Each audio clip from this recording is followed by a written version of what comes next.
Hello everyone. Before we start, make sure to like and subscribe to the channel, and leave a comment with where you're from and what time you're watching. That way, YouTube will keep showing you stories just like this one. Now, let's begin. 7 years into being a paramedic, you develop this sixth sense about calls that aren't what they seem. Most days in Denver, it's straightforward stuff: heart attacks, broken bones, overdoses. But that Saturday in early October, when dispatch sent me and my partner Kevin to a penthouse on 17th Street, everything about it felt wrong from the moment we stepped into that marble lobby. Rich people don't usually call 911 for minor injuries. They have private doctors who make house calls. Yet here we were, heading up to the 40th floor because some woman supposedly tripped down her stairs and needed immediate attention. Kevin was checking our supplies when the elevator opened directly into the apartment. One of those setups where you need a special key just to access the floor. Place was immaculate, all white furniture and floor-to-ceiling windows overlooking downtown, the kind of space that probably cost more per month than I made in a year.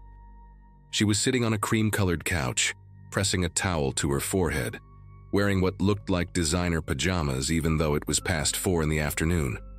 Blonde hair pulled back in a perfect bun, makeup still flawless despite the circumstances. "Thank you for coming so quickly," she said, and her voice had this practiced quality, like she'd rehearsed the words. Such a silly accident, really. These marble stairs, you know how slippery they can be. Kevin started with the standard questions while I knelt beside her, pulling on my gloves. Her name was Melissa, she told us, and she'd been home alone all day working on some charity event planning when she'd gone upstairs to grab something and lost her footing on the way back down. The cut on her forehead was minor, barely needed a butterfly bandage, but protocol meant checking for concussion symptoms and other injuries. When I asked her to remove the cashmere cardigan so I could check her arms for fractures, she hesitated for just a second before complying. That's when I saw them, bruises along her upper arms in distinct patterns, the kind you get when someone grabs you hard enough to leave fingerprints. Purple-yellow ones that were at least a week old, overlapping with fresher blue-black marks. "Melissa, I need to check your ribs and back for any impact injuries from the fall," I said, keeping my voice neutral and professional. She nodded but wouldn't meet my eyes anymore, just stared at this spot on the white carpet like it held all the answers in the world. When she lifted her pajama top just enough for me to examine her torso, I saw more bruises, concentrated on her left side, some shaped like shoe prints, others just formless patches of damaged tissue in various stages of healing. None of them, absolutely none, matched the pattern you'd see from someone tumbling downstairs.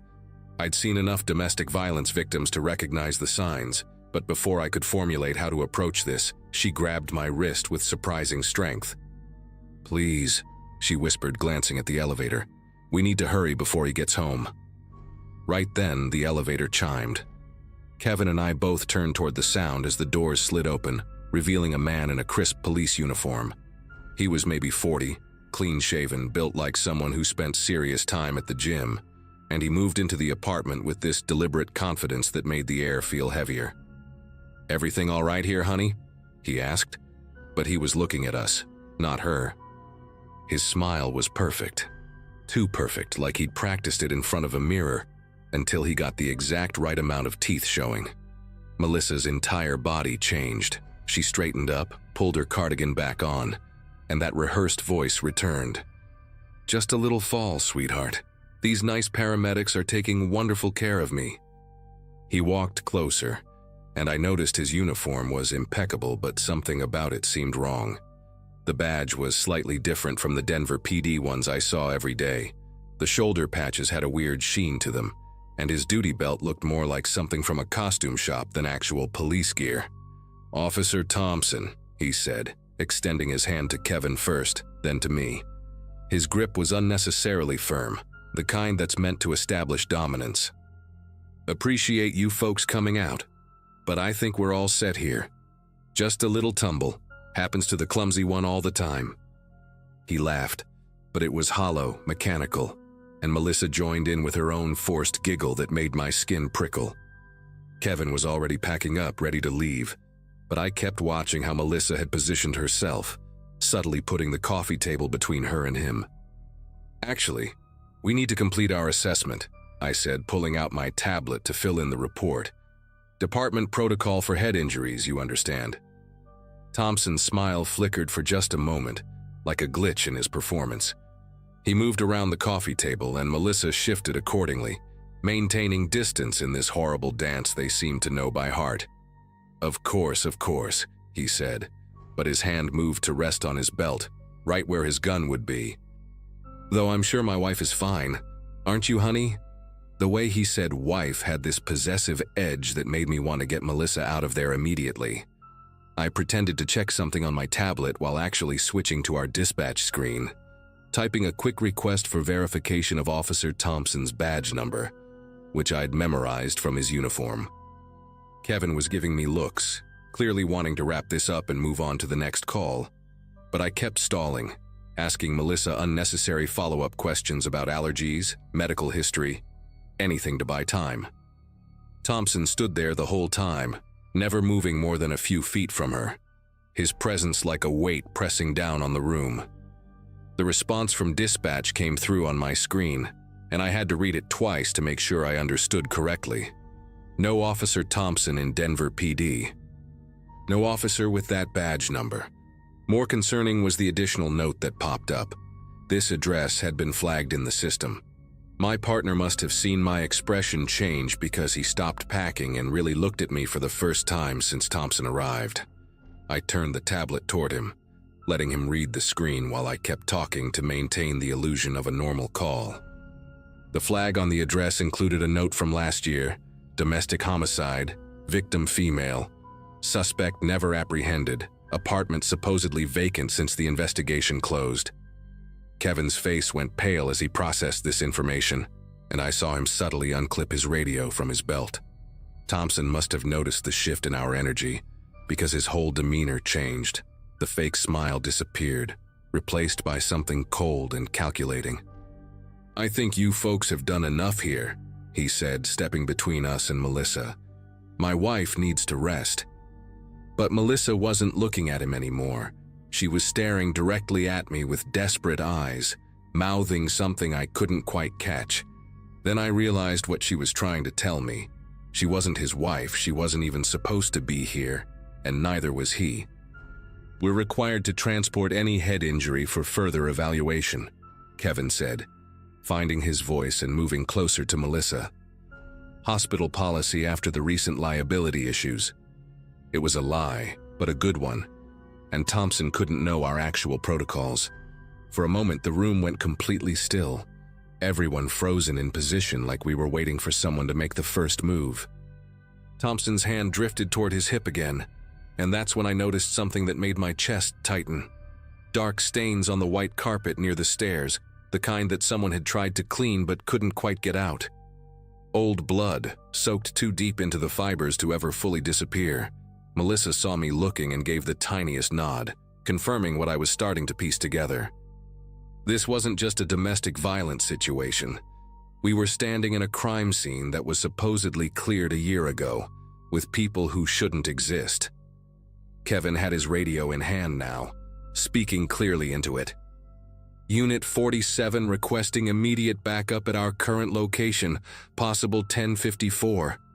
The code for a suspicious person, and Thompson definitely knew what it meant. His face contorted into something ugly, dropping all pretense of being a cop or a concerned husband. "You stupid little..." He started moving toward Kevin, but I grabbed Melissa's arm and pulled her toward the elevator.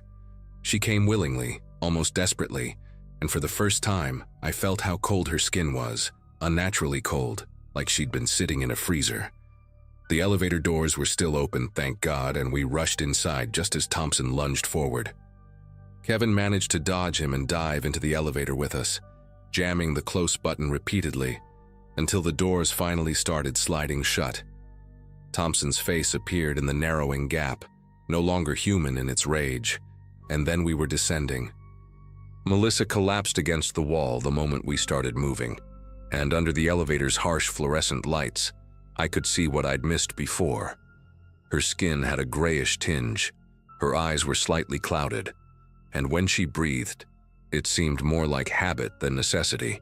"He killed me," she whispered, her voice different now, hollow and distant. "Last February, right on those stairs. He was never a real cop, just liked pretending, liked the power. But after he killed me, he couldn't let go. Kept coming back, kept pretending everything was normal, that I was still his wife. And somehow I couldn't leave either. Stuck in that apartment, going through the motions, calling for help over and over, but no one ever came. Until today." Kevin and I exchanged glances, both of us trying to process what we were hearing, what we'd just experienced. When the elevator reached the lobby, Melissa was gone, simply not there anymore, like she'd never been there at all. Security footage later showed Kevin and me entering and leaving alone. No woman, no Officer Thompson, nothing but 2 paramedics responding to a call that dispatch swore they never sent. Real cops went up to check the apartment after our report, found it exactly as it should have been. Empty, covered in dust, untouched since the crime scene tape came down months ago. The bloodstains were there on the carpet, just like I'd seen, but they were old, documented in the original case file. Rebecca Hartley, the victim's actual name, had been killed by her boyfriend, Daniel Morrison, who'd been obsessed with law enforcement, collected fake badges and uniforms. He'd disappeared after the murder, still wanted for questioning. Kevin and I never talked about what happened after that day, just filed our reports and moved on. But I started checking the obituaries more carefully, cross-referencing addresses with my calls. Turned out ours wasn't the only unit that had been sent to empty apartments lately, places where violent deaths had occurred, where someone was still calling for help that never quite came in time. I quit being a paramedic 6 months later, told everyone it was burnout, too many rough calls catching up with me. But the truth was simpler and harder to explain. I couldn't shake the feeling that every victim I couldn't save was still out there somewhere, trapped in their worst moment, waiting for someone to finally get it right. Sometimes I dream about that elevator ride, about Melissa's cold hand in mine, about the relief on her face when she finally got to tell someone the truth. And sometimes, when my phone rings late at night and there's nothing but static on the other end, I wonder if she's still trying to call for help, or if maybe, just maybe, she's calling to say thank you. Either way, I never answer anymore. Some calls you're just not equipped to handle twice.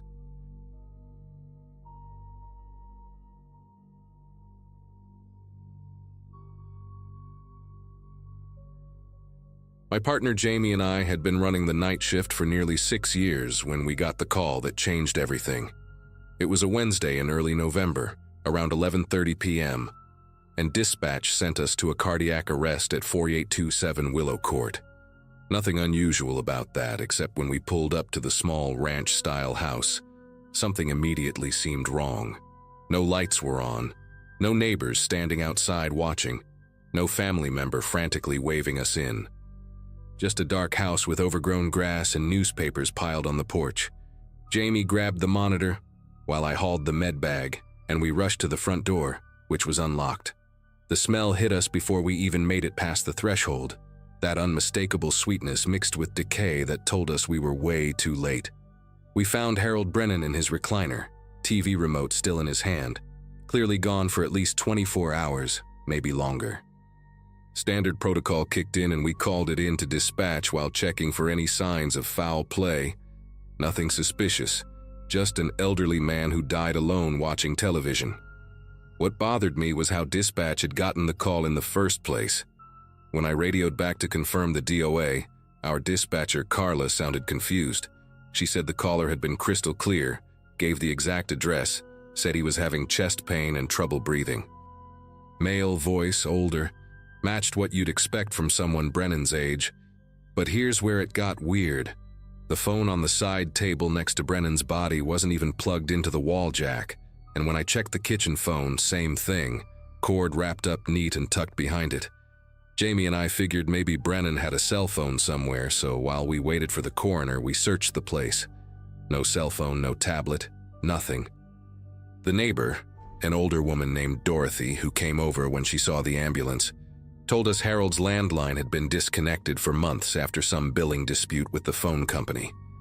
She'd been bringing him groceries twice a week and hadn't seen him since Monday, which lined up with our estimate of time of death. Dorothy mentioned Harold didn't believe in cell phones, said they gave you brain cancer. The coroner arrived, did his thing, and we packed up our gear to head back. On the ride back, Jamie kept asking how someone with no working phone could call 911. And honestly, I had no answer that made any sense. 4 days later, same shift, Carla's voice came over the radio with an edge of panic I'd never heard from her before. Another cardiac arrest call, and when she gave the address, Jamie nearly drove us off the road. 4827 Willow Court. We both knew Harold Brennan was sitting in the county morgue, waiting for his nephew to fly in from Oregon for the funeral arrangements. Carla insisted someone had just called. Same male voice, saying he couldn't breathe, chest pains, please send help immediately. We drove to the house anyway, found it exactly as we'd left it. Yellow tape across the door, windows dark. Jamie called dispatch from his personal cell while I stood there staring at those dark windows, and Carla played us the recording. It was Harold Brennan's voice, or something so close to it that it made the hair on my arm stand straight up. The calls kept coming, every single night at exactly 11:30 p.m. Not 11:29, not 11:31, but 11:30 on the dot. Different dispatchers started reporting variations in what they heard. Carla heard him pleading for help, gasping between words. Mike from the day shift, who stayed late one night just to experience it, heard Harold calmly stating his address and symptoms like he was reading from a script. Another dispatcher, Nancy, swore she heard him say, "Please hurry," over and over, nothing else. The IT department got involved, traced the calls to a line that had been officially disconnected 3 months before Harold died. They checked and rechecked their systems, brought in consultants, even had the phone company send technicians to physically inspect the old copper lines running to the house. Everything came back the same. Those calls were coming from inside our own 911 system, like an echo bouncing around in there with nowhere to go. By the second week, word had spread through the whole department. Cops started parking outside Harold's house at 11:25, waiting. The nephew had come and gone, taking what he wanted from the house, leaving it empty except for the furniture nobody wanted. The realtor handling the sale refused to go near the place after dark. Jamie started taking different shifts, said he couldn't handle hearing about it anymore, but I kept volunteering for nights. Maybe I needed to understand it, or maybe I just couldn't let it go. I'd sit in the ambulance bay listening to the scanner, and right at 11:30, without fail, dispatch would key up with that familiar tension in their voice. Same address, same emergency, same dead man calling for help from a phone that didn't exist. On the third Friday since Harold died, I decided to be inside the house when the call came through. I got permission from the nephew through the realtor, told them I was checking for medical equipment we might have left behind. Really professional of me, I know. I sat in Harold's old recliner at 11:20, the same chair where we'd found him, and waited. The house had that empty house smell, dust and old carpet, with something underneath that might have been my imagination. At 11:29, I had my phone ready to record, watching the disconnected phone on the side table like it might suddenly spring to life. 11:30 came, and my radio crackled. Dispatch announced another cardiac arrest at 4827 Willow Court. But I was sitting in complete silence. No voice in the house, no sound except my own breathing and the static from my radio. I started interviewing the neighbors, telling them I was doing a report on response times for elderly residents living alone. Most had barely known Harold, just the occasional wave or nod. But then I met Gregory Vance, who lived 2 houses down. Gregory worked nights at a warehouse and told me something that made me reconsider everything. He said about a month before Harold died, he'd seen Harold's son Christopher visiting almost every night around 11. This caught my attention because Dorothy had told us Harold didn't have any kids, no family except the nephew in Oregon. Gregory described Christopher as maybe 40, average height, always wearing a baseball cap pulled low. He'd park on the street, never in the driveway, and would only stay about 20 minutes. Gregory found it odd because Harold had mentioned years ago that he never had children, one of his big regrets in life. The next morning, I pulled Harold's death certificate and medical records through a contact at the hospital. Harold had been prescribed cardiac medication 6 months ago, but the pharmacy records showed someone had been picking up his prescriptions regularly, even after his last doctor's visit 3 months before he died. The signature on the pickup forms was always different, sometimes barely legible, sometimes neat and precise. The pharmacist, when I tracked her down, remembered a younger man who said he was Harold's son, always paid cash, always seemed to know exactly what he was picking up. She described him exactly as Gregory had, down to the baseball cap. I cross-referenced Harold's financial records that were part of the probate filing, regular cash withdrawals of $200 every Monday for the past 4 months. The last withdrawal was 3 days before we found Harold's body. I convinced the detective assigned to follow up on the case, a guy named Frank Russo who owed me a favor, to look deeper into the 911 system. Frank discovered something the IT department had missed or maybe just hadn't wanted to find. The calls weren't exactly coming from inside the system. They were being injected through a maintenance port that telephone company workers use for testing lines. Someone with the right knowledge and equipment could make it appear that calls were coming from any disconnected number in the database. Frank pulled security footage from the phone company's central office building. Every night at 11:28, a figure in a telephone company uniform would enter through the employee entrance, walk straight to a specific terminal, and leave by 11:35. The uniform was legitimate, the badge was legitimate, but the employee ID belonged to someone who had died 2 years ago in a car accident. We never caught him, the man pretending to be Harold's son, Christopher. Frank set up surveillance at the phone company building, but the calls stopped the night before they were ready to make an arrest.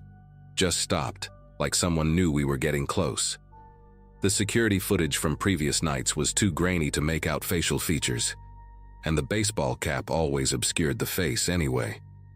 When Frank ran the partial prints from Harold's medication bottles, they came back to a Joshua Mills, who had worked for the phone company for 15 years before being fired for stealing equipment. Mills had disappeared 6 months ago after violating parole on fraud charges. His parole officer said Mills had been running a scheme where he befriended elderly people with no close family, gained access to their finances, and slowly bled them dry. Harold had been perfect for him, isolated, stubborn about technology, already on heart medication that Mills could easily withhold or overdose to create the symptoms he wanted. The theory Frank developed was that Mills had been setting up Harold's death to look natural, probably planning to continue accessing his accounts after he died using forged documents. But Harold died too soon, before Mills could get power of attorney or become a beneficiary on anything. The 911 calls were meant to establish a pattern, make it seem like Harold had been trying to get help for days before anyone responded, maybe set up a negligence lawsuit against the city or the phone company. Mills must have recordings of Harold's voice from their visits, used some kind of voice synthesizer to create the variations. When he realized we were investigating instead of just writing it off as a technical glitch, he vanished. Harold's nephew got the house sold 3 months later to a young family who never experienced any strange calls. Frank's case went cold, and Mills hasn't surfaced anywhere. Sometimes I drive past that house, see kids playing in the yard where Harold died alone, and I wonder if Mills is out there somewhere, finding another Harold, recording another voice, planning another series of calls that nobody will answer in time.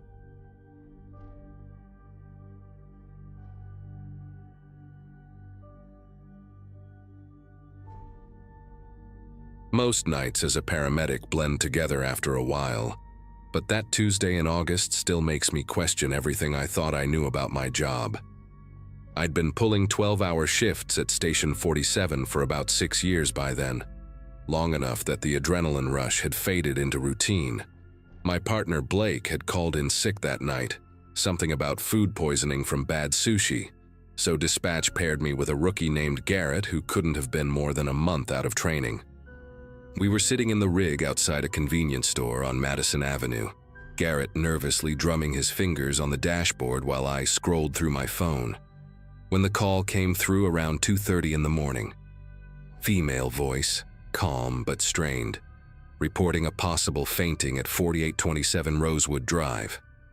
Nothing unusual about the address or the call itself, just another suburban medical emergency that would probably turn out to be low blood sugar or dehydration.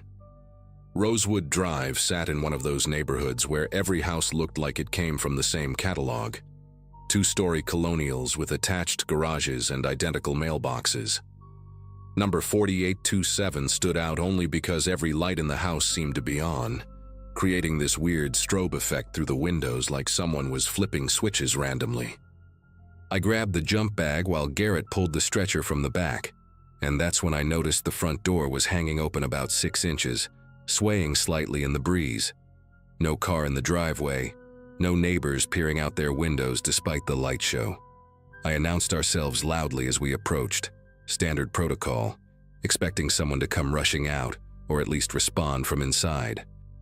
Instead, I heard this thin, reedy voice drifting down from somewhere upstairs, barely audible, but clear enough to make out the words. "I fell.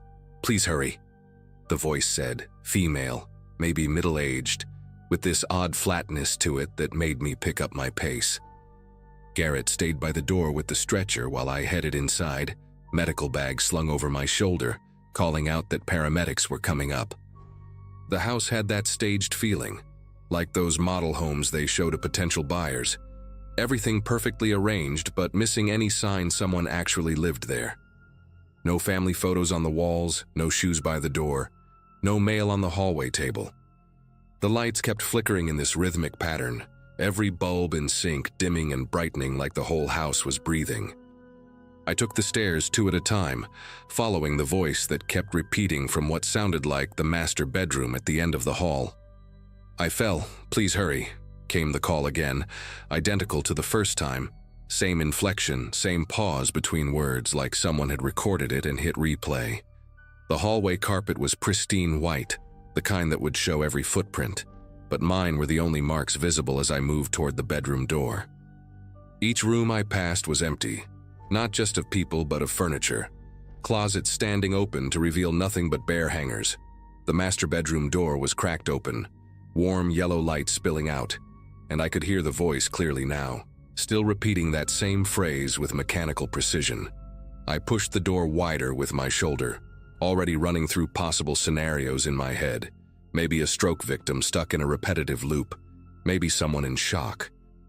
But when I stepped inside, the room was empty, except for a perfectly made king-size bed with hospital corners that looked like they'd been measured with a ruler. Right in the center of that bed sat an open laptop, screen facing the doorway, and the voice was coming from its speakers. "I fell, please hurry," it said again, and this time I could see the waveform on the screen, an audio file playing on repeat. I moved closer to the laptop, that familiar metallic taste of unease filling my mouth, the kind you get when your body knows something's wrong before your brain catches up. The screen showed a basic audio player, the file labeled Dispatch 847-0221.wave, with a timestamp from exactly 10 minutes earlier. My radio crackled on my belt, making me jump, Garrett's voice coming through asking if everything was okay up there. I told him to stay put, keep the exit clear, standard safety protocol when something doesn't add up. The audio file had been set to loop, and as I reached for the trackpad to stop it, I noticed something else on the screen, a minimized window at the bottom of the taskbar. When I clicked it, a browser window expanded showing the county's emergency dispatch system, the same portal we use to review our calls. Someone had accessed tonight's emergency logs, and there at the top was our current call, my unit number, the address, everything, pulled directly from the live feed. The room suddenly felt smaller, like the walls were pressing in, and I became hyper-aware of every sound in that empty house. Footsteps, or maybe just the house settling, seemed to echo from somewhere below. I clicked through the browser tabs, finding more windows open. Street view images of the house I was standing in, aerial photos showing the layout of the neighborhood, even a PDF of the county's emergency response protocols, with sections highlighted in yellow about response times and standard procedures for medical calls. Someone had studied exactly how we operate, learned our patterns, our language, even the specific way dispatch phrases certain types of emergencies. The laptop's camera light was on, a tiny green dot staring at me, and when I checked the running programs, there it was, a video chat application running in the background, no user visible on the other end, but definitely connected, definitely recording. I backed away from the laptop, my hand instinctively moving to my radio, but before I could call for backup, the audio file stopped mid-phrase. The sudden silence hit like a physical force, making my ears ring, and then a new sound started from the laptop speakers, my own voice from just minutes ago, announcing ourselves at the front door. Whoever was on the other end of that video chat was playing back our arrival, had been recording from the moment we pulled up. I grabbed my radio and told Garrett to get back to the rig immediately. Forget the stretcher, just move. His confused response crackled back, but I was already heading for the stairs when I heard it, the front door slamming shut with enough force to shake the whole house. The lights went out all at once, complete darkness except for the sick blue glow of the laptop screen behind me. Still recording, still watching. My training kicked in, muscle memory guiding me along the wall toward the stairs even in the pitch black, one hand on my radio calling for immediate police backup to our location. Garrett was yelling something about the doors being locked from outside, his voice pitched high with panic, saying someone had wrapped chains around the handles while he was waiting by the rig. I made it to the top of the stairs, using my pen light to see, when I heard footsteps below, multiple sets, moving through the house with purpose, not rushing, not stumbling in the dark like they should be, but walking calmly like they could see perfectly fine. The laptop upstairs started playing another audio file, louder this time, a recording of a different emergency call, someone screaming for help, begging, the kind of sound that makes you want to cover your ears. But underneath it, I could hear real voices now. At least 3 people downstairs, talking in low, casual tones like they were discussing weekend plans. One of them laughed, this genuine, warm sound that would have been pleasant in any other context, and I heard him say something about checking the response time, seeing if they beat their last record. They were timing us, I realized, treating this whole thing like some sick game, using real emergency calls as bait. My pen light caught a figure at the bottom of the stairs, just standing there, not trying to hide, wearing regular clothes like he just walked in from a barbecue. He looked up at me with this expression of mild curiosity, like I was an unexpected but not unwelcome variable in whatever experiment they were running. Behind him I could see 2 others moving through the living room, one taking notes on a clipboard, the other adjusting what looked like a camera on a tripod. The man at the stairs raised his hand in an almost friendly wave and called up that I'd done great, really sold the authentic first responder experience, but they needed just a few more minutes of footage for their project. I didn't wait to hear what kind of project required trapping paramedics in an empty house. There was a window at the end of the upstairs hallway, one of those old-fashioned ones with the thick glass and metal frame. I sprinted for it, hearing footsteps starting up the stairs behind me, not running but walking with that same unnerving calm. The window was painted shut, probably hadn't been opened in years, but adrenaline and desperation gave me the strength to slam my shoulder into it hard enough to pop the seal. The wood frame splintered, paint chips flying everywhere, and I managed to force it up just enough to squeeze through. Behind me, the man from the stairs was saying something about property damage, his tone mildly disappointed like I'd failed to follow the rules of whatever twisted scenario they'd created. I could hear sirens in the distance, backup finally responding, but I wasn't waiting around to see if these people would stick around for the police. The drop from the 2nd floor looked farther in the dark, but I'd rather deal with a broken ankle than whatever those people had planned. I hung from the windowsill for a second, trying to gauge the distance, then let go and hit the lawn hard, rolling to absorb the impact like they taught us in training. Pain shot through my left knee, but nothing felt broken, and I was up and moving toward the ambulance where I could see Garrett pulling at the chains wrapped around the vehicle's back doors. The sirens were getting closer, maybe 2 minutes out, and when I looked back at the house, all three figures were standing at the window I'd just jumped from, watching us struggle with the chains. They weren't trying to escape or hide evidence, just observing. One of them actually filming us with his phone. Garrett and I managed to get the driver's door open. The chains only wrapped around the back, and we both scrambled inside just as the first police cruiser came screaming around the corner, lights painting the whole street red and blue. By the time the cops had the house surrounded, it was empty again, just the laptop still sitting on that bed, the video chat window closed, browser history wiped clean. They found the chains that had been on our ambulance tossed in the backyard, along with 3 folding chairs arranged in the living room facing the stairs, like they'd been sitting there waiting for a show. The police took our statements, processed the scene, even brought in a detective who specialized in what they called elaborate pranks, though we all knew this went way beyond that. They traced the laptop to a batch that had been stolen from a warehouse 6 months earlier. No way to track who had it now. The emergency call that started everything came from a burner phone, purchased with cash, activated just long enough to make that single call. Garrett quit the next week, said he couldn't handle not knowing if the next call would be real or another trap. I stayed on for another month before transferring to a different station across town, somewhere far from Rosewood Drive and whatever game those people thought they were playing with our lives. 2 months later, I got an email to my personal account, no subject line, just a video attachment. Against my better judgment, I opened it. It was footage from that night, edited together from multiple angles, showing me moving through the house, examining the laptop, jumping from the window. Professional quality, like something from a documentary complete with timestamps and my vital signs displayed in the corner, somehow pulled from my own equipment. At the end, text appeared on screen saying they'd gotten what they needed, thanking me for my participation, assuring me it was a one-time study.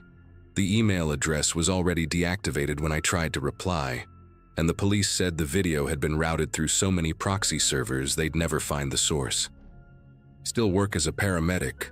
Different city now, but every time I respond to a call in an empty house, especially when the door's already open, I wonder if they really meant it about it being just that one time. Sometimes when I'm reviewing call logs at the station, I'll see responses to addresses that seem too perfect, too isolated, and I'll catch myself looking for patterns, wondering if somewhere out there, another crew is walking into another experiment, another test, with someone watching and taking notes on how long it takes us to understand we're not there to save anyone.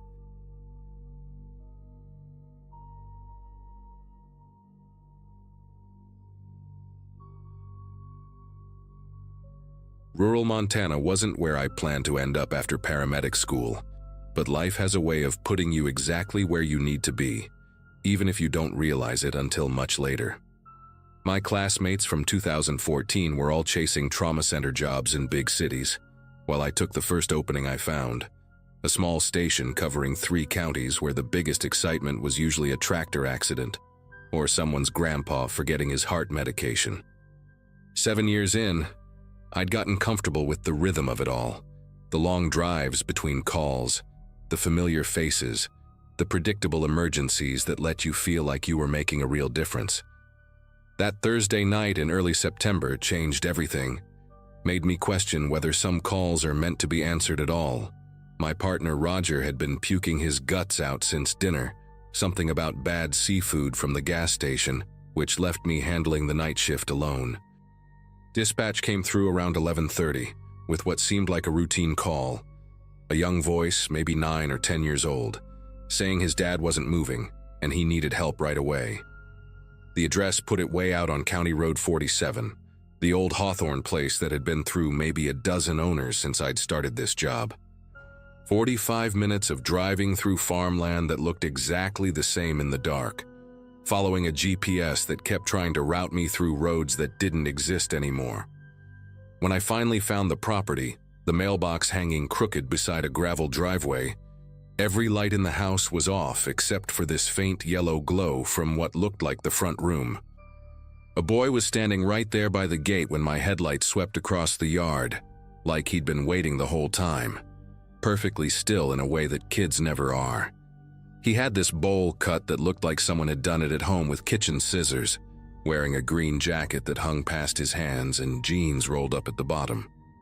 When I got out with my medical bag, he walked up to me with these measured steps, each one exactly the same distance apart, and said, "Thank you for coming in this formal way. That reminded me of how my grandmother made me talk to guests when I was little. My dad's in the living room just like I told them on the phone," he said, already turning toward the house, expecting me to follow. The walk to the front door couldn't have been more than 30 seconds, but it felt wrong in a way I couldn't explain. Like when you're swimming and suddenly realize you can't see the bottom anymore. The boy kept his hands in his pockets the whole time, never once looking back at me, just walking with this steady rhythm while dead leaves crunched under our feet. The porch had one of those old wooden swings that probably hadn't been used in years. Chains rusted so bad they looked ready to snap, and the front door was already cracked open maybe 6 inches, warm air leaking out into the cold night. "He fell down about an hour ago," the boy said, pushing the door wider with his shoulder instead of his hands, which stayed buried in those jacket pockets. I tried to wake him up, but he won't answer me. Inside, the house smelled like old coffee and something else underneath it, metallic and sharp, the way blood smells when there's a lot of it. The hallway was narrow, wood floors that creaked with every step, and the walls were covered in this faded wallpaper with little yellow flowers that probably looked cheerful once, but now just seemed sad. The boy led me past a staircase that went up into complete darkness, past closed doors on either side, straight to an archway at the end of the hall. He stopped right at the entrance and pointed inside without looking, like he didn't want to see what was in there again. "That's him," he said, voice flat as paper. A man was lying face down on an old braided rug, one arm stretched out toward the coffee table, the other twisted under his body in a way that made my training kick in immediately. He was wearing work clothes, the kind you see on every farmer around here. Faded denim and a plaid shirt that had seen better days. Work boots still laced tight. I dropped down beside him, pulling on gloves from my kit, already running through the checklist in my head while I reached for his neck to find a pulse. His skin was cool, but not cold. That in-between temperature that could mean he'd been down 20 minutes or 2 hours. The boy stayed in the doorway, watching me work with eyes that didn't blink nearly enough, and I noticed his breathing was perfectly regular, like he was counting the seconds between each breath. I was turning the man's head to check his airway when his hand shot up and grabbed my wrist, grip stronger than anyone in his condition should have been capable of. His eyes opened wide, pupils blown huge and unfocused, and his mouth moved like he was trying to scream, but only this thin wheeze came out. Then words, barely audible, pushed through cracked lips. "Don't trust him." His fingers dug into my skin hard enough to leave marks, and his eyes rolled toward the doorway where the boy stood, then back to mine with desperate urgency. "He's not my son," he whispered, each word seeming to cost him enormous effort, spit bubbling at the corners of his mouth. Before I could react or even process what was happening, the boy's voice changed completely, dropping maybe 2 octaves and taking on this mechanical quality, like a recording being played through a broken speaker. He was repeating the exact words from the 911 call, every inflection identical to what dispatch had relayed to me. "My dad's not moving. Please send someone. He's in the living room and he won't wake up. Please hurry." It came out of his mouth, but it wasn't him speaking, if that makes any sense, like something else was using his voice box as an instrument. The man's grip on my wrist went slack, and his eyes rolled back, body going limp like someone had pulled his plug. When I looked back at the doorway, the boy was gone, just empty space where he'd been standing a second before, but I could hear footsteps directly above us, slow and deliberate, moving across the ceiling from one side of the room to the other. My radio crackled to life on my shoulder, static cutting through the silence, and then came a voice that shouldn't have been possible. It was the boy again, using that same frightened child tone from the 911 call, coming through the medical channel that only our units could access. "Is someone coming? My dad needs help, please. Is someone coming to help my dad?" I grabbed the radio to respond, but my throat felt like it had closed up completely, and then the transmission changed to my own voice, the exact words I'd said when arriving. "Unit 7 on scene, proceeding to patient." The footsteps upstairs stopped right above where I was kneeling, and through the thin ceiling I could hear breathing, wet and labored, like lungs full of fluid trying to work. The man on the floor started moving again, not normal movement, but these jerky spasms that made his limbs bend at angles that looked painful. His head turned toward me even though his eyes stayed closed, and when his mouth opened, it was the boy's voice that came out, high and innocent. "Found your dad yet?" Then it switched to what sounded like an elderly woman, maybe someone who'd called 911 before. "He's not breathing, oh God, please help him." Then another voice, a man this time, panicked and desperate. "There's so much blood, I don't know what to do." All these voices pouring out of this unconscious man's mouth while his body convulsed on the floor, and I realized with absolute clarity that whatever was in this house had been collecting emergency calls, learning how to bring people here, using their desperation as bait. I backed away from the body and ran for the door, medical training be damned, because every instinct I had was screaming that this was beyond anything I could handle. The front door slammed shut just as I reached it, the deadbolt turning by itself with a click that sounded final. Behind me I heard the boy laughing, except it was my laugh, recorded from some moment I couldn't remember, playing back through whatever was pretending to be a child. The light started flickering, casting these weird shadows that moved independent of anything in the room, and my radio kept cycling through different voices, all of them mine from various calls over the years, creating this horrible chorus of my own words twisted into something threatening. I grabbed a chair and smashed it through the front window, not caring about the glass cutting my arms as I climbed through, just needing to get out of that house before whatever was mimicking us decided to do more than just play recordings. The moment I hit the ground outside, everything went quiet, like someone had muted the world. I looked back and the house was dark, completely dark, no yellow glow, no movement, nothing. My ambulance was right where I'd left it, keys still in the ignition, and I drove away without looking back, calling dispatch to report that the patient was DOA and law enforcement was needed. When the sheriff's department arrived 2 hours later, they found the house empty. Not just of people, but of furniture too, like no one had lived there in years. The only thing they discovered was an old answering machine in the basement, the kind from the 80s, playing a continuous loop of emergency calls from all over the county, some dating back decades. They destroyed it, and the calls to that address stopped. But sometimes when I'm working a night shift and get a call to a remote location, I hear something in the caller's voice, a slight mechanical quality, a too perfect repetition of phrases that makes me wonder if whatever was in that house didn't die with the answering machine, but just found a new way to fish for the people who come running when someone calls for help.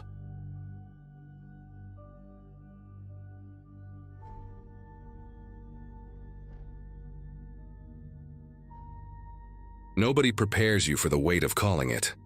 When you graduate from EMT school in 2015 and start working the streets, they teach you the protocols, the signs, the procedures. But they never tell you about the moment your voice has to make it real. When you say those words out loud and a person officially stops being a person and becomes a body. I did my first year on the day shift with the county ambulance service in Rochester, mostly handling nursing home transfers and minor injuries. By the time I turned 26, I had moved to nights, working the graveyard rotation when the truly bad calls came in. The cardiac arrests, the overdoses, the DOAs.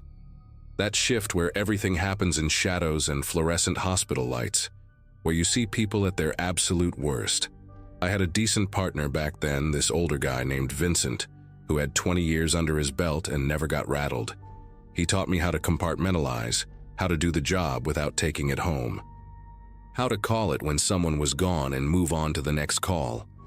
The thing is, I was good at my job. Real good. I could run a code like clockwork, start IVs on rolling veins that other medics would miss, intubate in the back of a moving rig on rough roads. My call accuracy was near perfect. When I said someone was gone, they were gone. No second guessing, no wasted effort on people who were already beyond help. The supervisors loved that about me. Efficient, professional. I never froze up, never hesitated. I just did what needed to be done. We worked out of Station 23 on the east side, running 12-hour shifts from 7 at night until 7 in the morning. Our rig was Unit 47, an older Ford chassis with about 90,000 miles on it, but it ran smooth and had all the equipment we needed. I probably spent more time in that ambulance than I did in my own apartment. Knew every rattle, every squeaky cabinet where the backup oxygen masks were stored, which drawer stuck when you tried to open it too fast. It became like a second home, that cramped space in the back with the gurney and monitors and drug boxes. Just me, my partner, and whatever poor soul we were transporting. The first time something felt weird was on a Wednesday in late November of 2017. We got called out to a retirement community for an unresponsive elderly male, possible cardiac arrest. Standard stuff. When we arrived, the patient was clearly gone, had been for at least 15 or 20 minutes based on the lividity and body temperature. His daughter was there, hysterical, begging us to do something even though she knew it was too late. We went through the motions anyway because that is what you do. Started compressions, got the monitor on him, ran a strip. Asystole, flatline, no shockable rhythm. I checked for a pulse at the carotid, then the femoral. Nothing. No respirations, fixed and dilated pupils, all the signs. I made the call right there in the living room, noted the time, and we prepared to turn the scene over to the funeral home.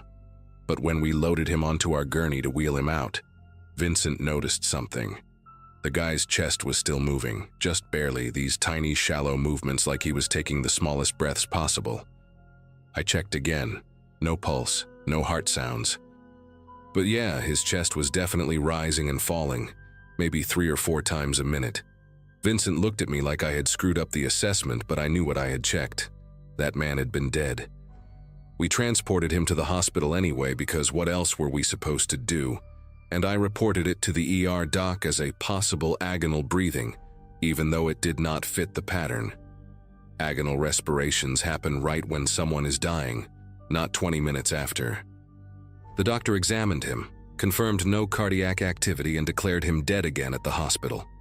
The whole thing got written up as an unusual case, maybe some kind of residual nerve activity or diaphragm spasm. Weird, but not unheard of. I did not think much more about it after that. Medicine is full of strange anomalies, bodies doing things that do not make sense. You learn to accept that not everything has a clean explanation. A week later, it happened again. Different patient, different location, elderly woman found unresponsive in her bed at a nursing facility. Same situation, clearly deceased when we arrived, all the signs present. I called it at the scene. Then, during transport to the hospital, she started that same shallow breathing pattern. Chest rising and falling in these almost imperceptible movements, like something was mechanically forcing air in and out.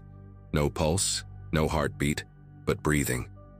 The nurse at the hospital gave me a hard time about my assessment, suggested maybe I needed a refresher course on determining death. That stung, because I knew I had done everything right. When it happened a third time the following month, I started keeping track. Same pattern. Elderly patient, clearly deceased, I make the pronouncement. Then during transport they exhibit that bizarre shallow breathing for anywhere from 5 to 15 minutes before it finally stops. Always in Unit 47. Always on my shifts.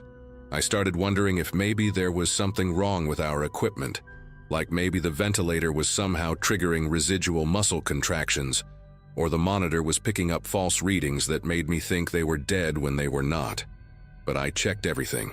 The equipment was functioning perfectly, and besides, I was not relying on machines.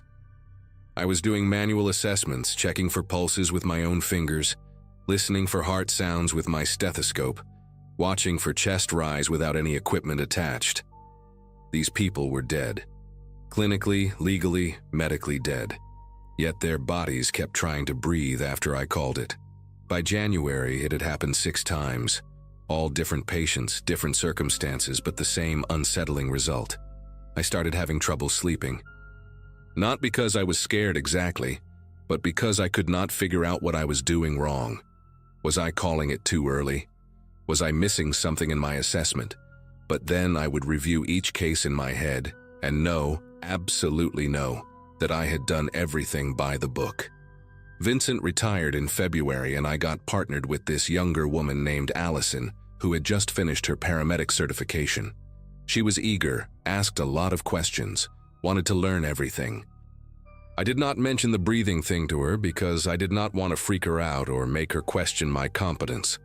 But then one night in early March, we got a call for a male in his 70s, possible stroke.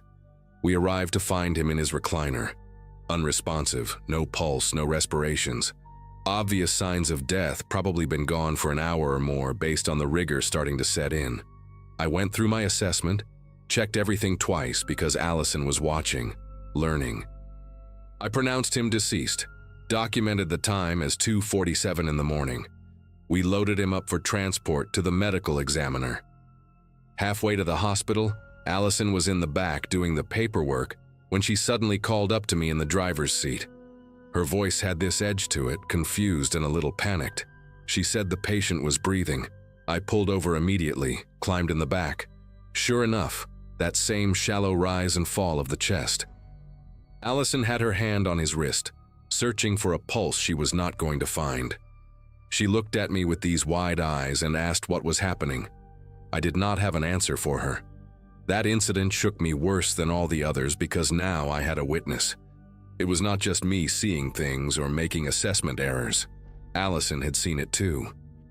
We reported it to our supervisor when we got back to the station, and he said he would look into it, but I could tell he thought we were either mistaken or exaggerating. A few days later, he told me the company wanted me to undergo a medical evaluation and possibly take some time off. They were worried about fatigue, burnout, that I was making dangerous judgment calls. I got defensive, told him my assessments were solid, that something genuinely strange was happening with our patients. He just nodded and said that is exactly why they wanted me evaluated. The implication was clear. They thought the problem was me, not the patients. I agreed to see the occupational health doctor, passed all the tests, got cleared for duty. But the seed of doubt had been planted in my mind. What if I was doing something? What if somehow, unconsciously, I was causing this? The thought was insane, but I could not shake it. I started second-guessing every call, every assessment, checking and rechecking vital signs until Allison would gently tell me I had already checked 3 times and we needed to move. Then I remembered the cameras. Every ambulance in our fleet had an onboard camera system installed about 2 years earlier, mounted in the patient compartment. It was supposed to be for liability protection and quality assurance, recording everything that happened during transport.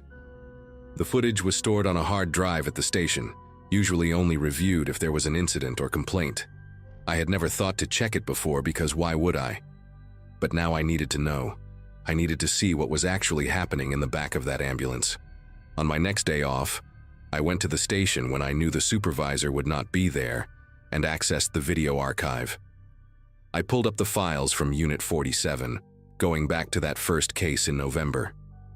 The system let you search by date and unit number, and I found the timestamp for when we had transported that first elderly man.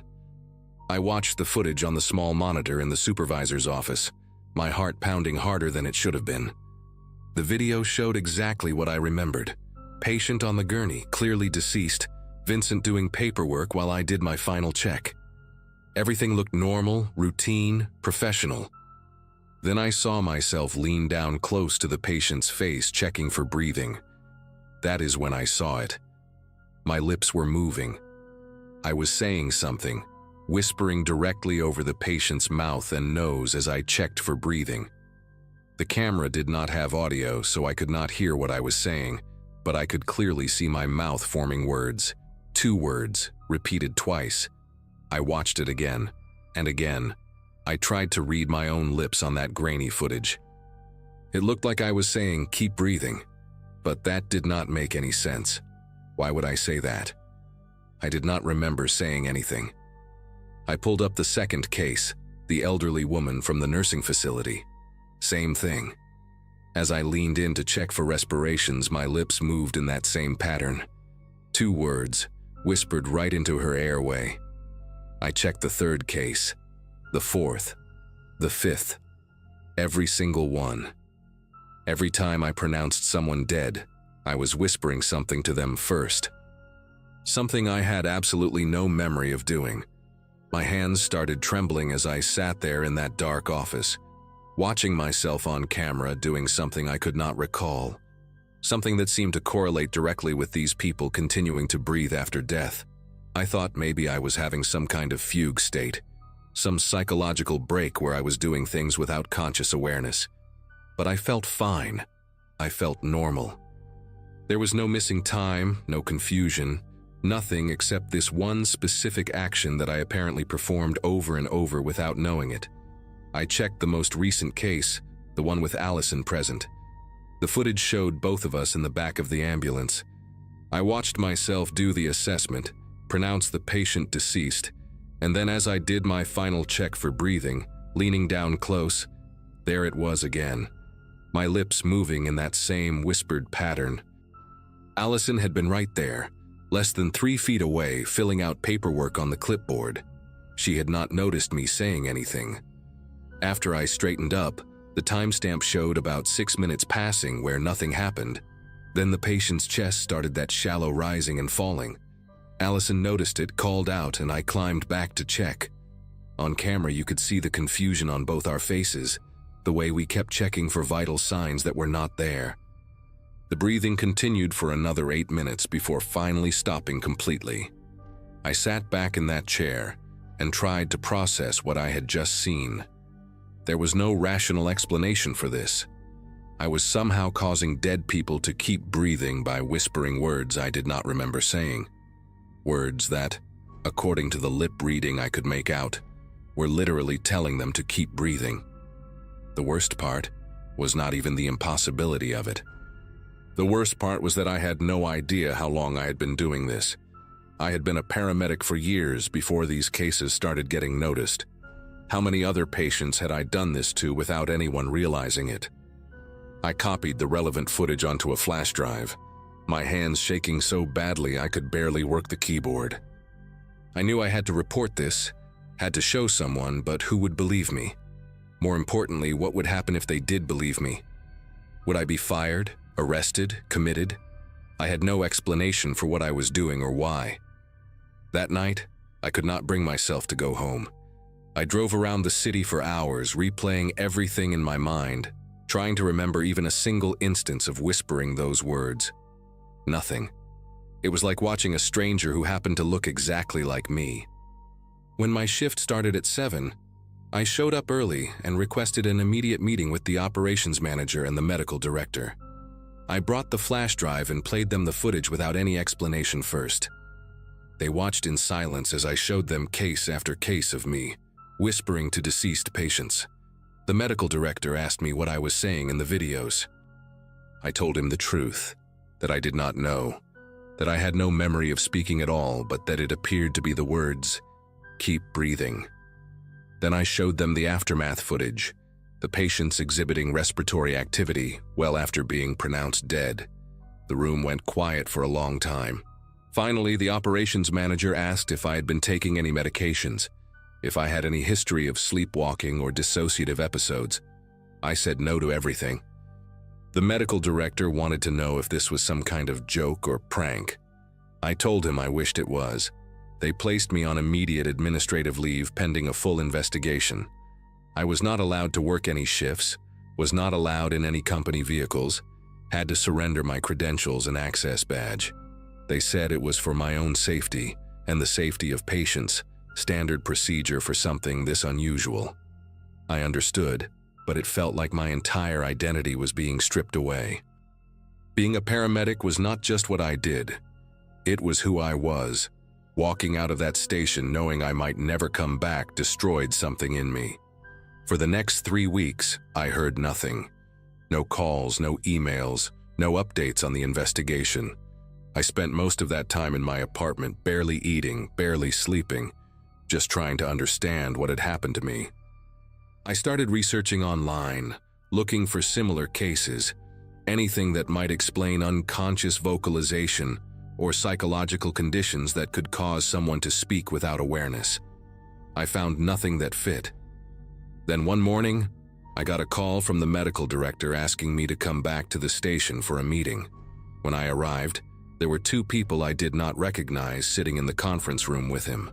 They introduced themselves as neurologists from the university hospital. They had reviewed all my footage, my medical records, and the patient outcome data. One of them explained that they believed I had developed a rare form of automatism, an unconscious motor behavior triggered specifically by the stress and routine of pronouncing death. Essentially, my brain had created an involuntary ritual, a coping mechanism for the psychological weight of making that final call.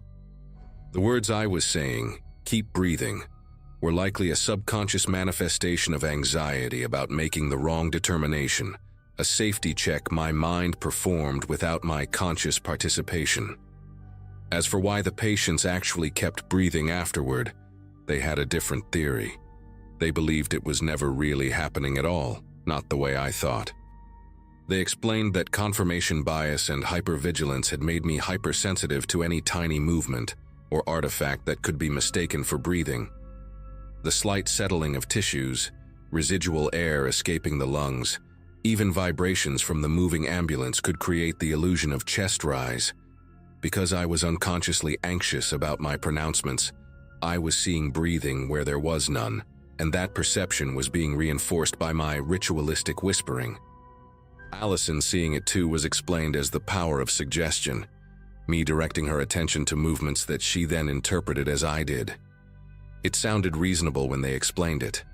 Clinical, scientific. But sitting there listening to them, I could not shake the feeling that they were wrong. I had felt those chests rising and falling under my hands. I had counted the shallow breaths, timed them. It was not imagination or artifact. Something had been happening in the back of Unit 47, something that defied their neat explanations. But I did not argue. What would be the point? They cleared me to return to work with the recommendation that I undergo cognitive behavioral therapy and take a 6-month rotation off the night shift to reduce stress. I accepted their terms, grateful to have my job back even though nothing felt resolved. Here is the strange part, the part that still keeps me up at night. After that meeting, after everything came to light and I became consciously aware of the whispering, it stopped. Completely. I have been back on the job for almost a year now, and I have pronounced dozens of people deceased in that time. I have checked the camera footage after every single call. My lips never move anymore. I never whisper anything. And the patients, they stay dead. No mysterious breathing, no impossible continued respiratory activity. Whatever was happening, knowing about it made it stop. The neurologist said that was proof of their theory, that conscious awareness disrupted the automatism. Maybe they are right. Maybe it was all in my head, some elaborate psychological glitch that manifested in a way that seemed supernatural, but was really just my brain misfiring under stress.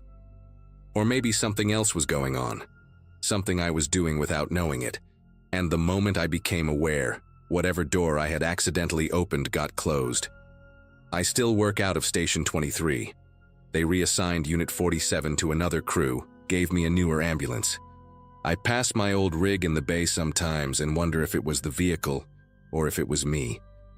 I wonder if those patients would have stayed dead if I had never whispered those words, or if somehow, in some way I will never understand, I was keeping them tethered to something they should have been released from. I do not have answers. All I know is that for those few months, I had the power to make dead people breathe, and I did not even know I was doing it. That terrifies me more than any call I have ever run, more than any trauma or death I have witnessed. Because if I could do that without knowing, what else am I capable of? What else might I be doing right now that I am completely unaware of? I check the camera footage obsessively now, watching myself work, searching for any sign of something I might be missing. So far, there is nothing. But I keep looking anyway because I learned the hard way that the scariest things are not the ones you can see coming. They are the ones you have been doing all along without ever realizing it.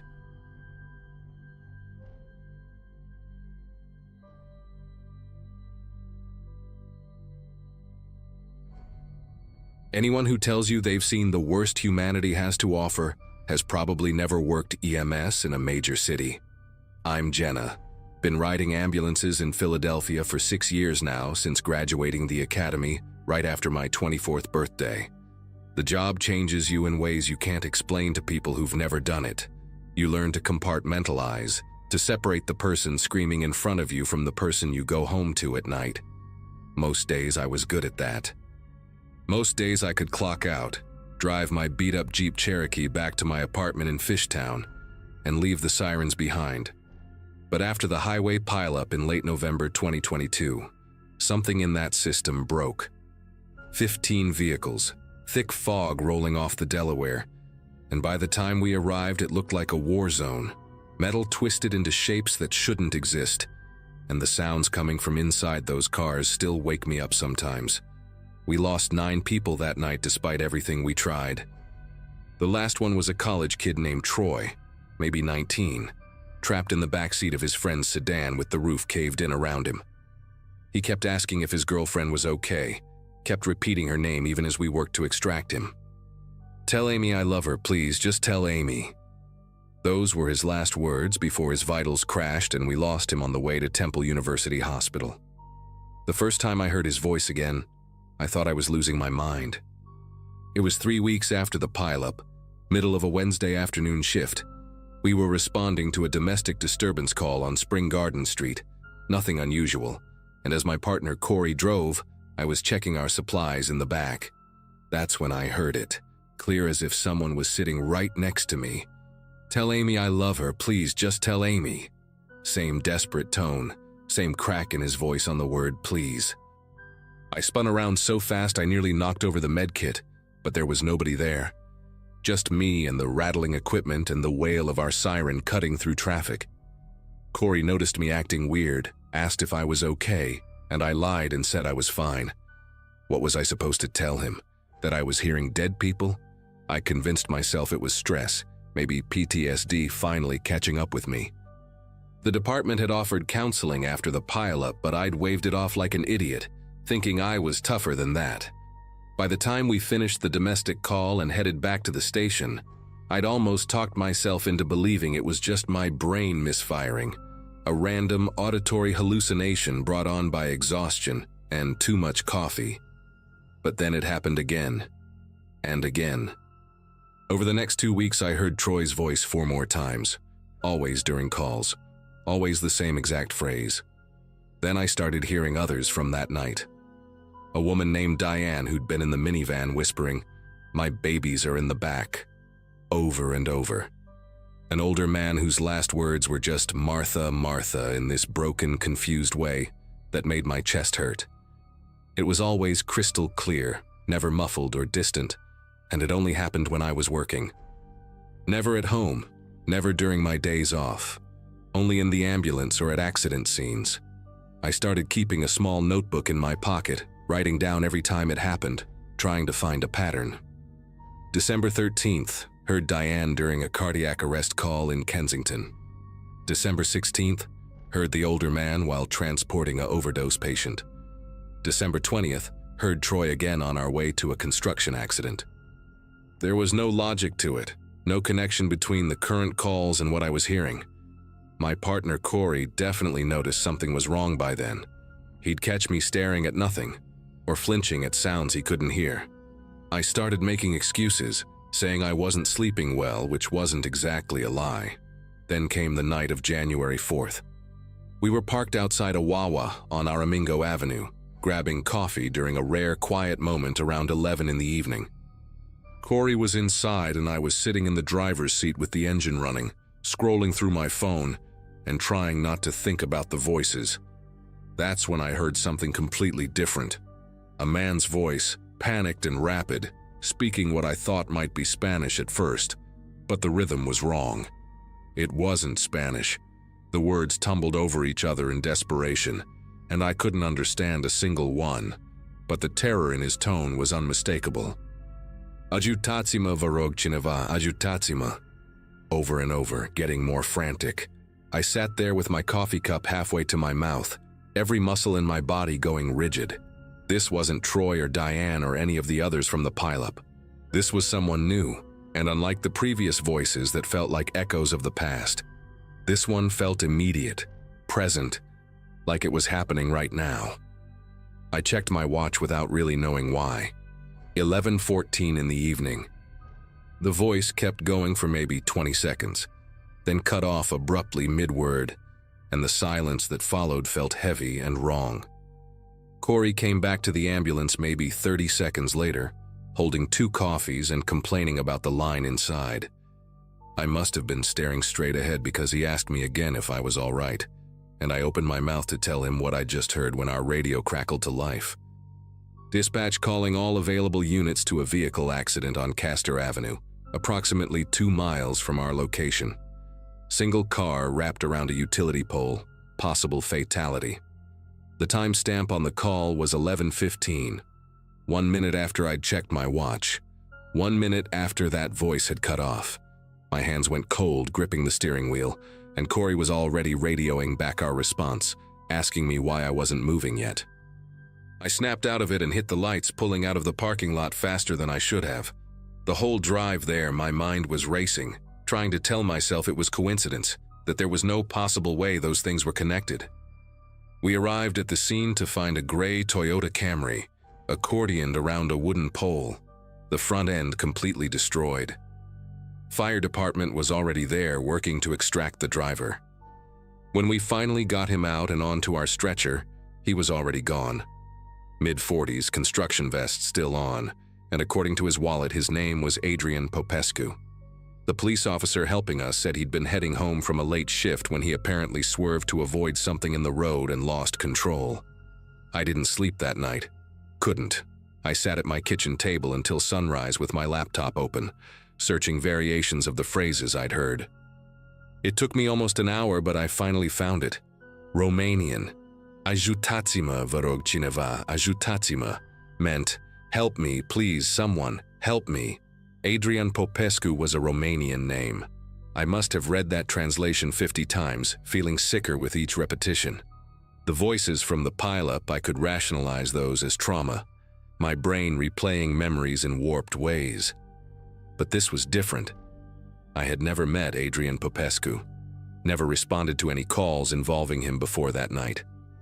And I had heard his voice, heard his final desperate plea, at the exact moment he was dying 2 miles away. Part of me wanted to convince myself I'd somehow heard a preliminary dispatch or a conversation on another channel, anything logical. But I knew our radio traffic. I knew what I'd heard and when I'd heard it. The next shift I worked, I was jumpy the entire time, dreading hearing another unknown voice. Every call felt like waiting for something terrible to happen. Corey kept asking what was wrong, and I kept deflecting, making up excuses about personal problems or bad sleep. How do you tell someone that you think you're hearing people die in real time? That you might be some kind of unwilling witness to deaths as they happen across the city?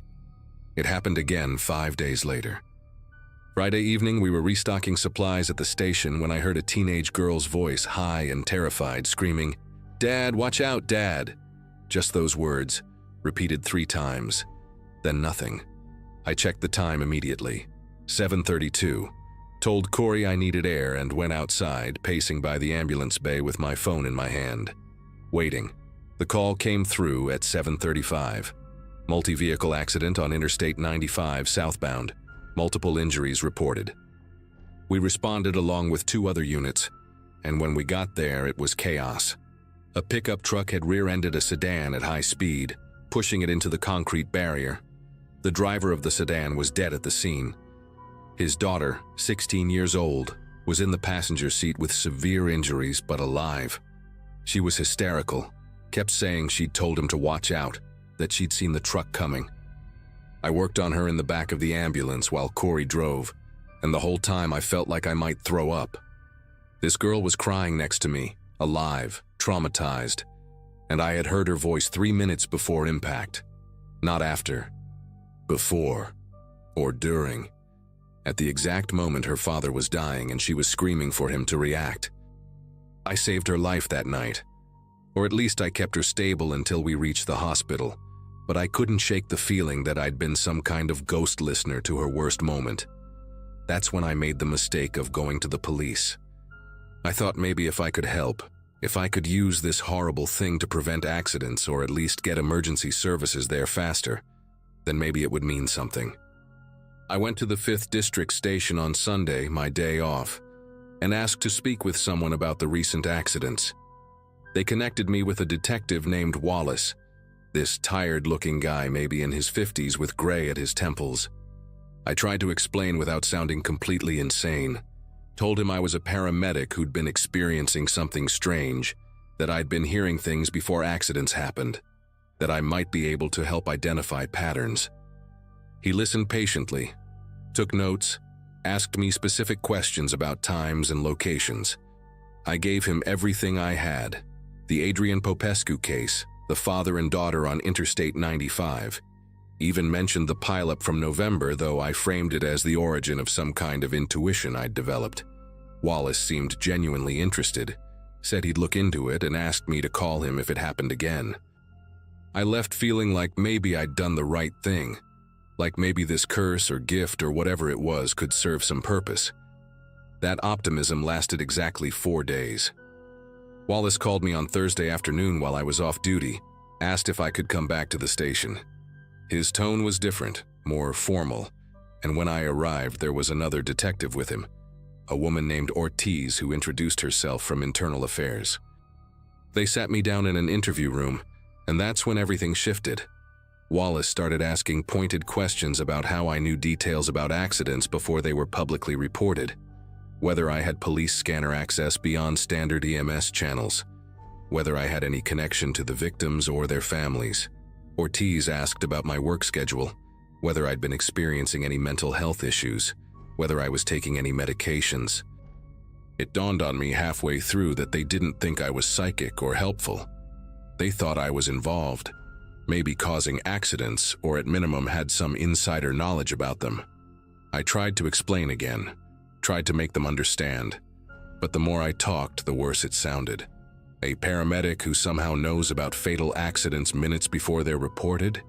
Who can describe victims' final words? It sounded like either a confession or a delusion, and neither option was good.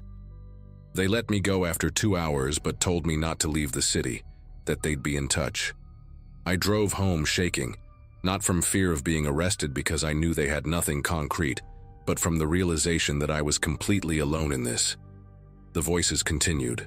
I heard an elderly woman praying in what might have been Mandarin, and 12 minutes later we responded to a house fire, where a woman in her 70s died of smoke inhalation.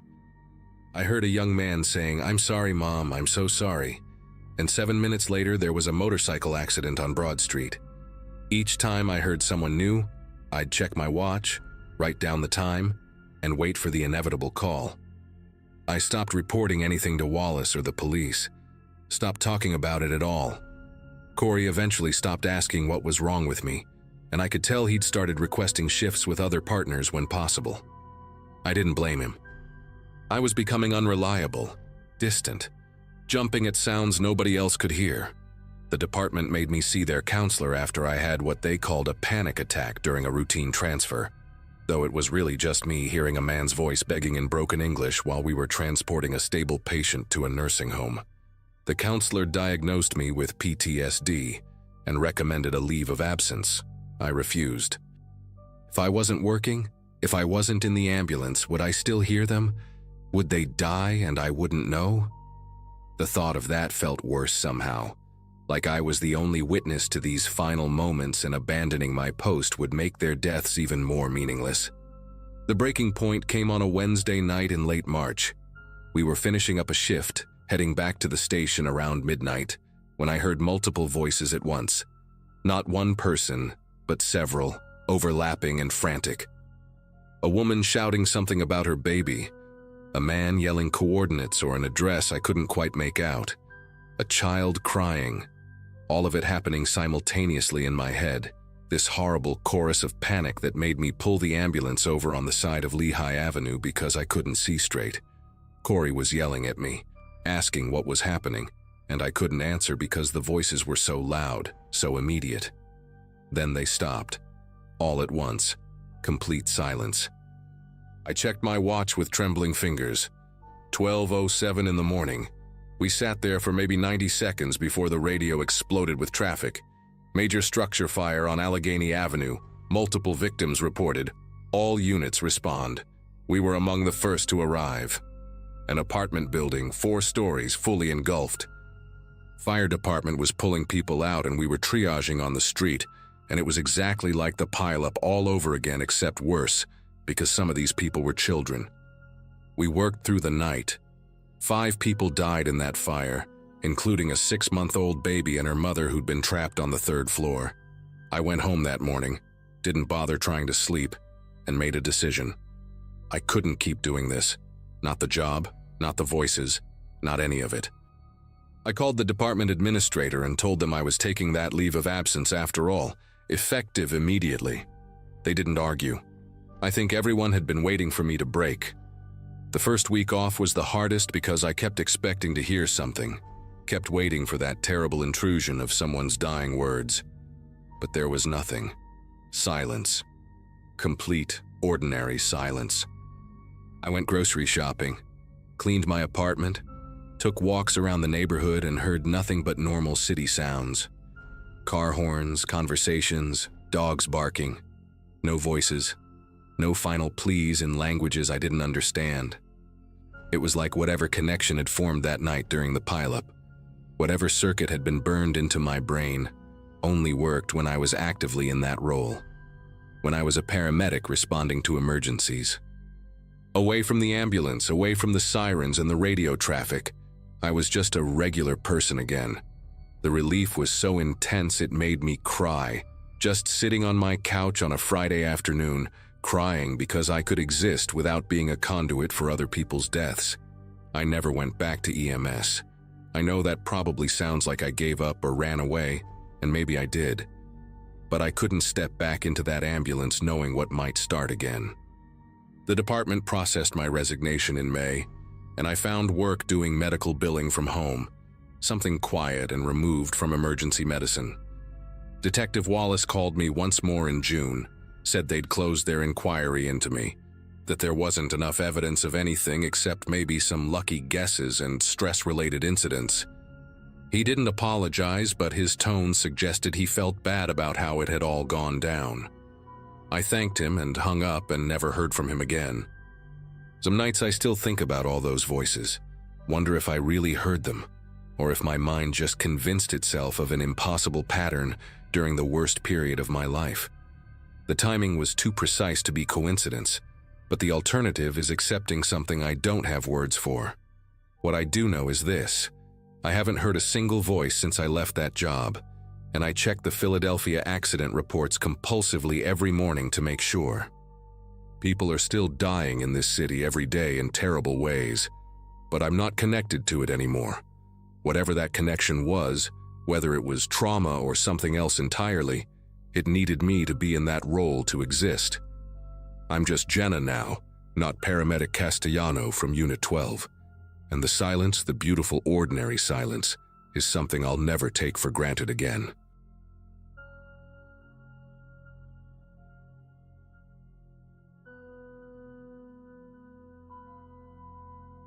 County Ambulance Service hired me right after I finished my paramedic certification in 2012, and by the time this whole thing started, I'd seen enough mangled metal and broken bodies to know when something didn't add up.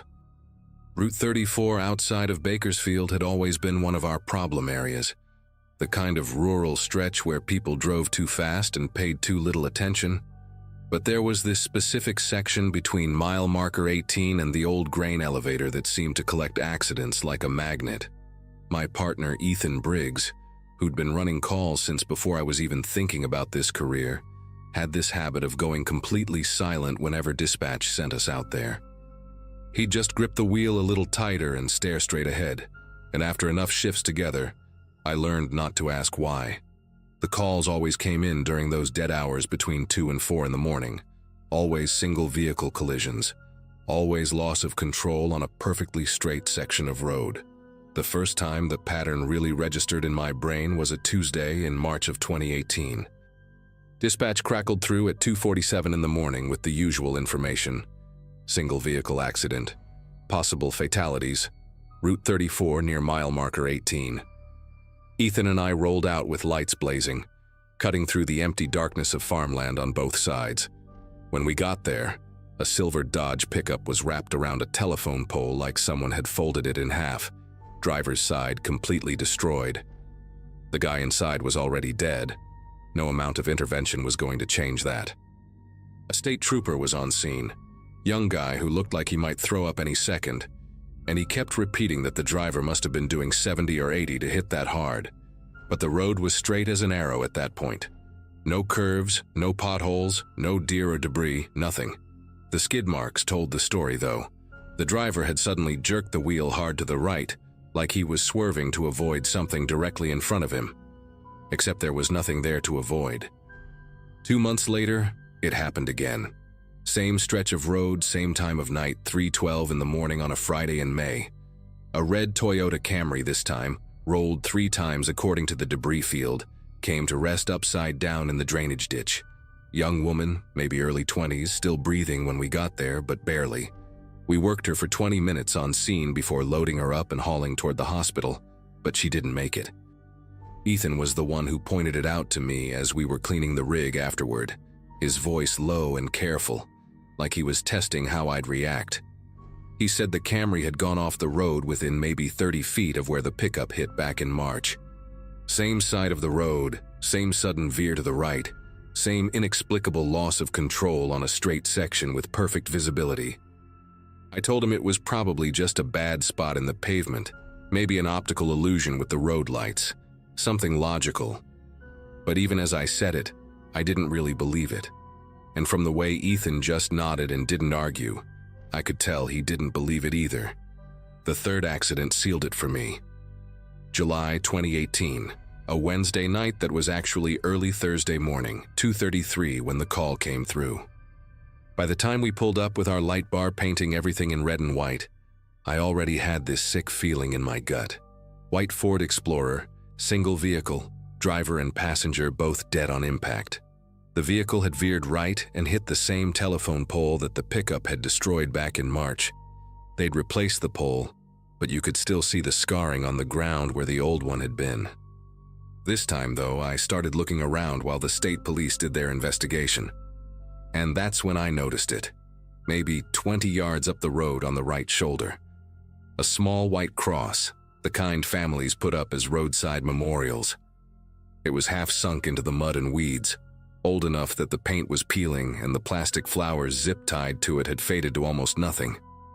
I walked over to get a closer look while Ethan was dealing with the bodies. The name on it was weathered but still readable. In memory of Claire Hutchins, 1989-2013.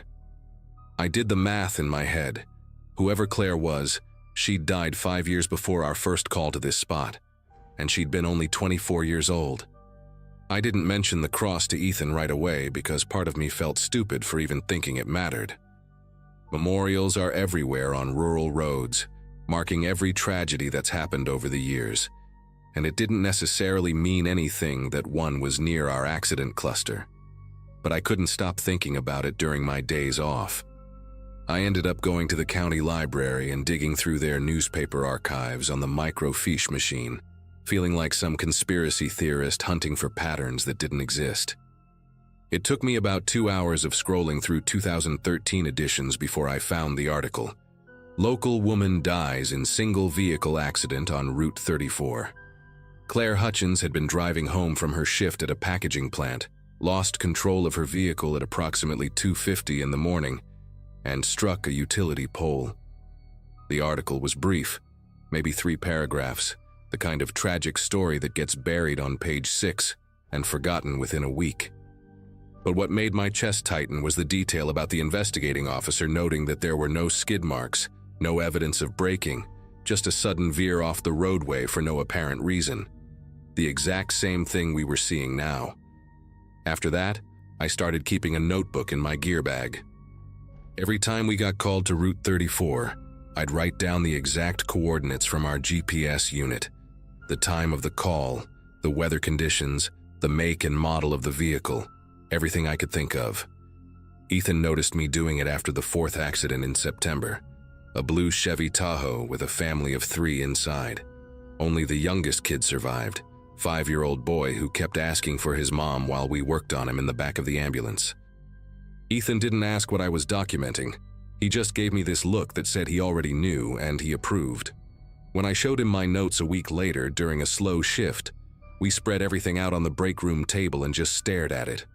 4 accidents in 6 months, all between mile marker 18 and 18.2, all between 2:30 and 3:15 in the morning, all single vehicles veering right for no reason. The coordinates I'd been logging showed that every single impact point was within a 100-foot radius, and every single one pointed directly toward where that memorial cross stood. The thing that really started eating at me was our dash cam footage. Every ambulance in our fleet had them installed after some lawsuit a few years back, forward-facing cameras that recorded whenever we were responding to a call. I'd never paid much attention to them before, but one night in late September, I was in the station office filing paperwork when I got the idea to review our response videos. Our supervisor kept all the footage backed up on an external hard drive in case we ever needed it for legal purposes, so I waited until he left for the night and pulled up the files. I started with the March accident, the silver pickup, and watched our approach to the scene. The timestamp showed 2:53 in the morning, our headlights cutting through complete darkness, and then at exactly 2:53:14, maybe 10 seconds before we reached the accident site, there was this brief flash of light on the right side of the road. Just a quick strobe effect, like emergency lights from another vehicle, except there was no other vehicle. We were the first ones there. The state trooper didn't arrive until after us. I backed up the video and watched it 3 more times. Same flash, same location, right where the memorial cross would be if the camera angle went that far to the right. I checked the May footage next, the rolled Camry with the young woman who died. Same thing. At 3:16:22 in the morning, as we approached the scene, there was a flash of light on the right shoulder, brief and rhythmic like a light bar cycling through its pattern. Then I checked July, the Ford Explorer with the 2 fatalities. Flash at 2:37:09, same spot on the road. September, the Tahoe with the family. Flash at 2:48:51. Every single response, every single approach, there were lights flashing on that stretch of road seconds before we arrived at the crash site. But there was never another emergency vehicle ahead of us. I sat there in that office with my heart hammering in my chest, trying to come up with rational explanations. Maybe it was a reflection off something metallic. Maybe it was a glitch in the camera system. Maybe it was light bouncing off the telephone wires in a weird way. But I'd been doing this job long enough to know what emergency lights looked like. And that's exactly what I was seeing on that footage. Someone else's lights flashing in that exact spot, as if they'd already responded to an accident that we were still en route to. I showed Ethan the footage the next shift we worked together. We sat in the ambulance in the station bay with my laptop balanced on the center console, and I played all 4 videos back to back without saying a word. He watched in complete silence, his face illuminated by the screen glow, and when the last video finished, he just sat there for a long minute. Then he told me something he'd been holding back since March. He said that on that first call, the one with the silver pickup, when they'd been waiting for the medical examiner to arrive, he'd walked up the road a bit to stretch his legs, and he'd noticed the memorial cross, half buried and forgotten, and had this weird thought that maybe someone should clean it up, or at least make sure it was secure. But what stuck with him was that the plastic flowers on it looked fresh. Not new, but not 5 years weathered either. Like someone had replaced them recently. He'd written it off at the time, figured maybe family members still visited, but after the second accident he'd gone back to check. The flowers were different, older, more faded, like they'd aged months in the span of weeks. That's when we decided we needed to talk to someone official about this. Not our supervisor, who would have thought we'd lost our minds, but someone in law enforcement who might actually have access to historical data. Ethan had a contact at the State Police Traffic Division, a sergeant named Brianna Wolf, who'd been investigating fatal accidents for over 15 years. We met her at a diner off Interstate 80 on our day off. Brought all my documentation and the dash cam footage on a thumb drive. She listened to everything we had to say, looked through the notes, and I could see her expression shift from polite skepticism to genuine concern. She told us she'd need a few days to pull some files, but she'd look into it. A week later, she called me and asked if we could meet again. When we sat down, she had a manila folder about 2 inches thick sitting on the table in front of her. She'd gone back through every fatal accident report on Route 34 for the past 20 years. What she found made my skin go cold. There had been 19 fatal single-vehicle accidents on that exact stretch of road since 2013, all within that same 100-foot radius, all during those early morning hours. 19 people dead in the same spot where Claire Hutchins had died. Brianna pulled out another document from the folder, this one older and more worn. It was the full investigation report from Claire's accident in 2013, not just the newspaper summary I'd found. According to the responding officers, Claire had called 911 approximately 4 minutes before her crash. The call log showed she'd reported seeing flashing emergency lights on the shoulder of Route 34 near mile marker 18. Thought maybe there was an accident or a stranded motorist, and was slowing down to see if someone needed help. That was the last anyone heard from her. When emergency services arrived, they found her vehicle wrapped around the pole. No sign of any other car or any reason for lights to have been there. The investigating officer had noted in his report that it was possible Claire had been confused or drowsy from her late shift, maybe hallucinated the lights due to fatigue. But Brianna had highlighted something else in the report that made everything click into place. The utility pole Claire hit had been marked for replacement 3 weeks before her accident. The county had installed a temporary warning beacon on it, a solar-powered strobe light to alert drivers that work crews would be in the area. Except the beacon had malfunctioned the night Claire died.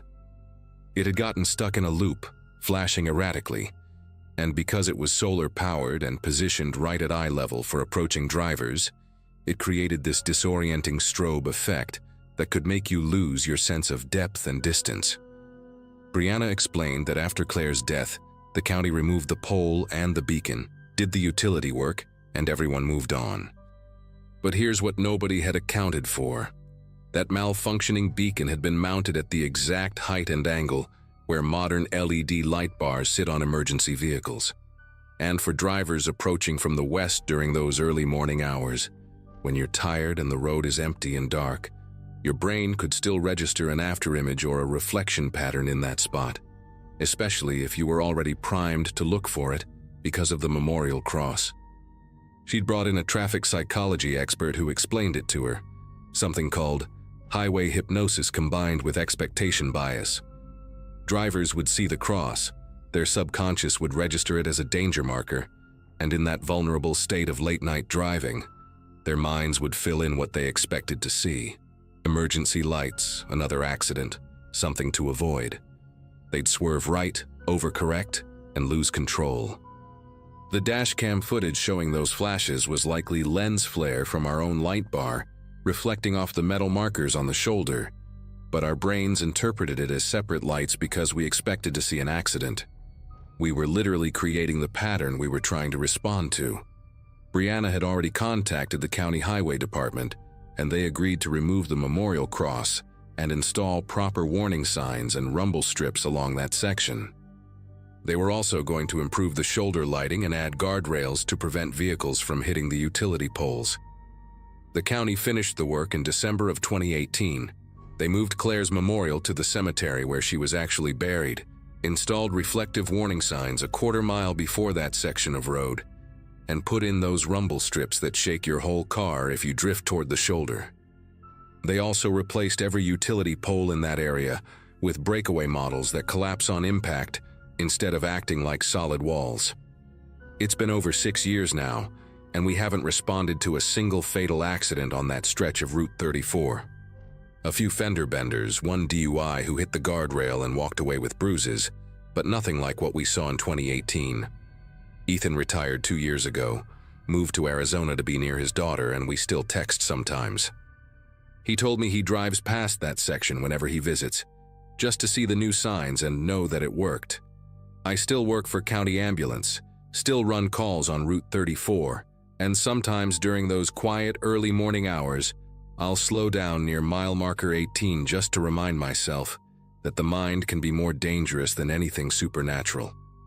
19 people died because of a broken light, a memorial cross, and the way our brains try to make sense of patterns in the dark. That's what keeps me up at night now. Not ghosts or curses, but the realization that sometimes the scariest things are just tragic coincidences that snowball into something worse. The road doesn't eat people anymore.